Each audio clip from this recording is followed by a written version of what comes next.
بدلیں زندگی۔ ام المومنین سیدہ عائشہ رضی اللہ تعالیٰ عنہ فرماتی ہیں کہ ایک دن حضور کا درہ رحمت جوش میں تھا اور حضور نے فرمایا عائشہ جو مانگنا ہے مانگ لو۔ میں نے عرض کی یا رسول اللہ اگر آپ اجازت دیں تو میں اپنے باپ حضرت ابو بکر صدیق رضی اللہ تعالیٰ عنہ سے مشورہ نہ کر لوں کہ میں نے کیا مانگنا ہے؟ تو فرمایا کہ جاؤ مشورہ کر لو، مشورے کی اجازت بھی ہو گئی۔ میں اپنے والد گرامی کی خدمت میں حاضر ہوئی اور کہا کہ دریائے رحمت جوش میں ہے اور رحمت کا باڑا برس رہا ہے۔ حضور نے فرمایا عائشہ جو مانگنا ہے مانگ لو، یہ اتنا سنہری موقع ہاتھ آیا ہے تو میں چاہتی ہوں کہ کوئی مانگوں تو اہم شے مانگوں۔ تو آپ کی خدمت میں حضور سے اجازت پا کے حاضر ہوئی ہوں، مجھے بتایا جائے کہ میں حضور سے کیا مانگوں تاکہ کوئی چھوٹی چیز نہ مانگوں، بڑی چیز مانگوں۔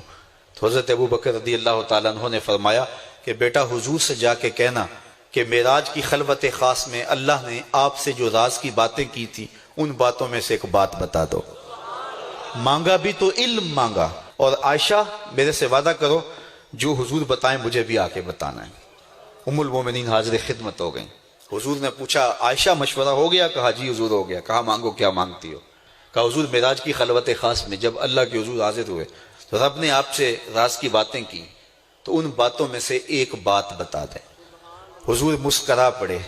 اس بات پہ مسکرائے ہوں گے میرے یار غار کا انتخاب کیسا ہے، یا اس بات پہ مسکرائے ہوں گے کہ راز کی بات بتا دوں تو راز راز نہ رہا، لیکن وعدہ کیا تھا۔ کہا عائشہ سنو، جب میں قرب خاص میں پہنچا تو میرے مالک نے مجھ سے راز کی جو باتیں کی ان میں سے ایک بات یہ تھی محبوب تیری امت میں سے کوئی شخص کسی شخص کا ٹوٹا ہوا دل جوڑ دے تو میرے اوپر لازم ہے بغیر حساب کے جنت عطا کروں۔ ام المومنین بہت خوش ہوئی اور اپنے والد گرامی سیدنا ابو بکر صدیق رضی اللہ تعالیٰ عنہ کے پاس آئیں اور ساری کہانی سنائی۔ بہت خوش تھی، لیکن حضرت ابو بکر صدیق رضی اللہ تعالیٰ عنہ نے سنا تو رونے لگے۔